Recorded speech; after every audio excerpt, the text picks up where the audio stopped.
Samantala, 20 pesos per kilong bigas yung binibenta sa magsasaka. Ilang taga Bulacan may ibang hiling sa gobyerno. Alamin natin yan mula kay Marcina Torno.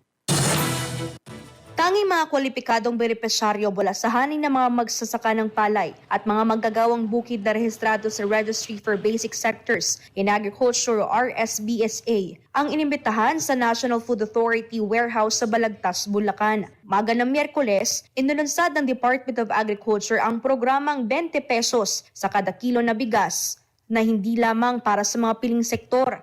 Kasama na rin dito ang mga magsasaka na maaring makabili. Layunin umano ng gobyerno na tulungan ng mga ito na makabili ng murang bigas. Ang priority kasi natin ngayon is yung mga 2 hectares and below ang sinasaka. Pati po yung mga farm workers, ibig sabihin yun po yung mga walang lupa na nagtatrabaho lang din sa bukid. So yun ang ating pinaprioritize ngayon. Kailangan lamang magdala ng identification card ng mga magsasaka na rehistrado sa RSBSA at maaring makabili na ng 10 hanggang 50 kilo ng bigas hanggang sa Disyembre. Sa ngayon, nasa 18 mga warehouse sa Region 2 at Region 3 at Cordillera Administrative Region ang maaring makabili sa ngayon. Pero sa mga buwan ng Setyembre o di kaya'y Oktubre ay palalawakin na ito sa higit 100 mga warehouse ng NFA. Sa datos ng DA, aabot sa 4.9 milyong mga magsasaka at manggagawang bukid ang maaaring makabenepisyo sa 20 pesos sa kada kilo ng bigas.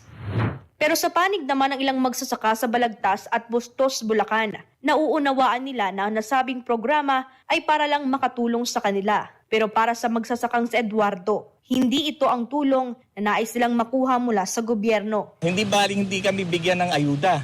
Basta itaas lang yung presyo ng palay. Kaya lang kaming magsasaka, pagka kami umani, nag-i-stock naman kami ng aming kakainin. Hindi naman namin, kumbaga sa yung pagbili ng 20 pesos na bigas, may stock nga kami . Sabi pa ng ibang magsasaka, tulungan na lamang sila na maibenta ang kanilang mga aning palay dahil hirap ngayon ang NFA sa pamimili sa mga magsasaka. Pahirapan pa nga nila ang pagpunta sa NFA dahil kailangan pang magrenta ng truck para makapunta lang sa mga bodega.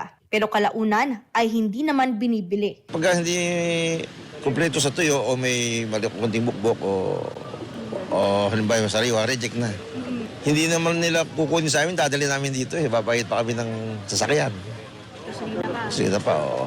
Dahil dito, may panawagan ng ilang magsasaka sa Balagtas, Bulacan sa administrasyong ito. Ang panawagan namin kung talagang sila desididong mamili, lumabas sila.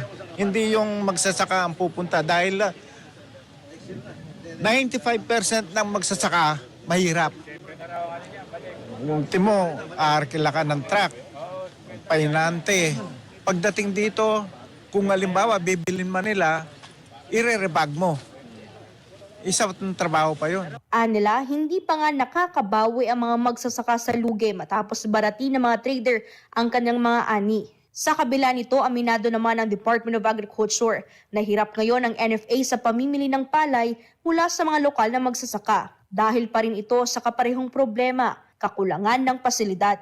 The current state of things, puno po yung ating mga warehouses. So even if they would want to buy more, hindi sila makabili talaga. Dahil nga, yun, kailangan talaga natin gawan ng paraan para mas bumilis po yung paglabas ng stock sa NFA. Hamon din anyang hindi pagtalima ng ilang lokal na pamahalaan na nagpahayag noon ng interes na bumili ng bigas sa National Food Authority na bahagi ng Food Security Emergency Policy ng administrasyon. Para sa Diyos at sa Pilipinas kong mahal. Ito si Sheena Torno, SM9.